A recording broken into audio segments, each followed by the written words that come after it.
Halo guys, welcome to Talk Talk Podcast. Mari mengobrol sejarah.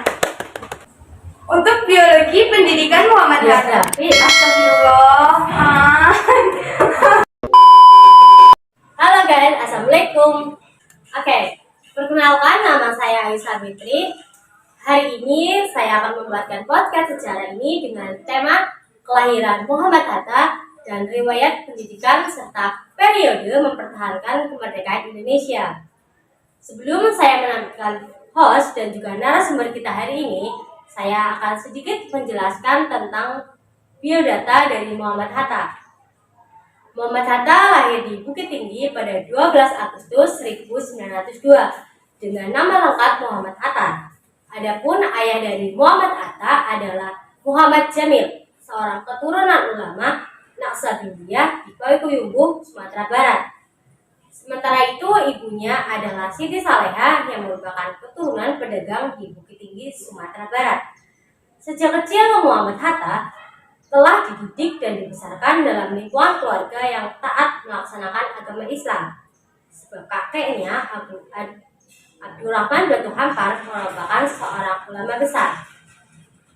Muhammad Hatta menikah dengan Siti Rahmiati Hatta pada 16 Februari 1926 sampai 13 April 1999 yang bernama asli Rahmi Rashid dan dikaruniai 3 orang anak. Yang pertama adalah Betya Faridah Hatta, yang kedua adalah Gemala Rabiullah Hatta, yang ketiga Halida Nuriyah Hatta.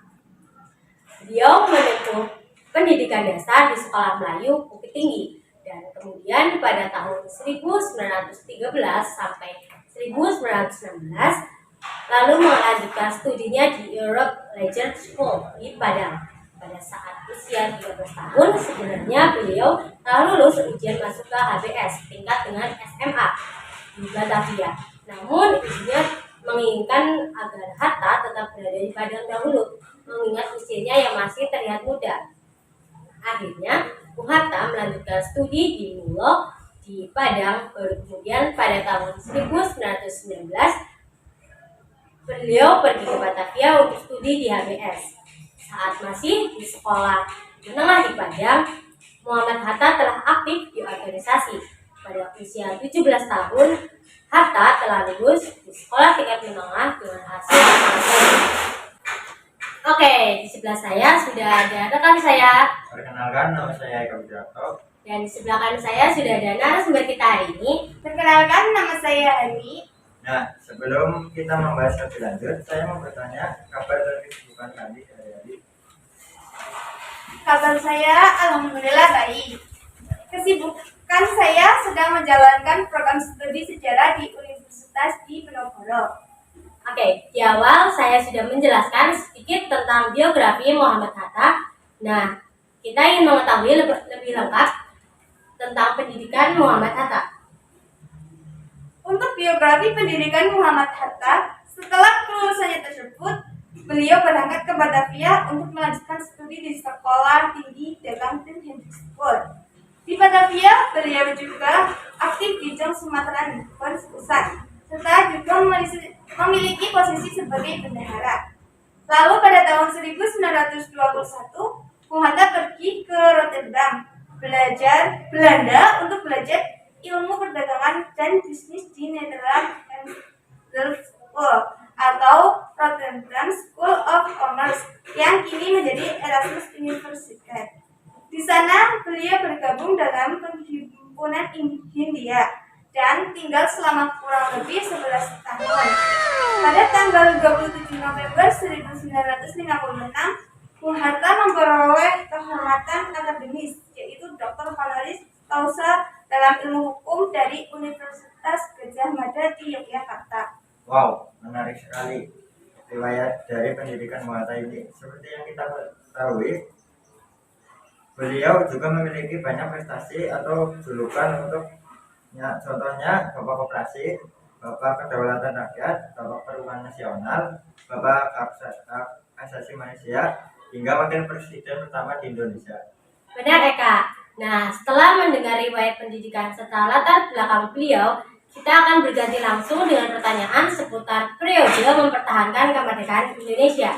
Kita ingin tahu bagaimana perjalanan Bung Hatta untuk mempertahankan kemerdekaan Indonesia. Usaha Belanda yang ingin menjadikan kembali pemerintahan Republik Indonesia pindah dari Jakarta ke Yogyakarta. 2 kali perundingan dengan Belanda menghasilkan Linggarjati dan perjanjian relief, tetapi selalu berakhir kegagalan. Lalu bagaimana cara mengatasi hal tersebut? Dalam mengatasi kegagalan tersebut, beliau mencari dukungan luar negeri pada Juli 1947. Bung Hatta pergi ke India menemui Jawaharlal Nehru dan Mahatma Gandhi. Beliau menyamar sebagai 30 negara, 36 bernama Abdullah. Nehru berjanji India dapat membantu Indonesia dengan protes dan resolusi kepada PBB agar Belanda dihukum. Wah, berarti kesukaran dan ancaman yang dihadapi silih berganti pada Indonesia. Lalu saya pernah membaca bahwa September 1948 PKI pernah melakukan pemberontakan, dan tanggal 19 Desember 1948 ada peristiwa apa sih di tanggal tersebut? Pada tanggal 19 Desember 1948 itu merupakan peristiwa agresi militer 11 oleh Belanda menyebabkan ibu kota tersebut jatuh. Akibatnya pemerintahan Indonesia mendirikan atau membentuk pemerintahan darurat Republik Indonesia di Bukit Tinggi, Provinsi Sumatera Barat.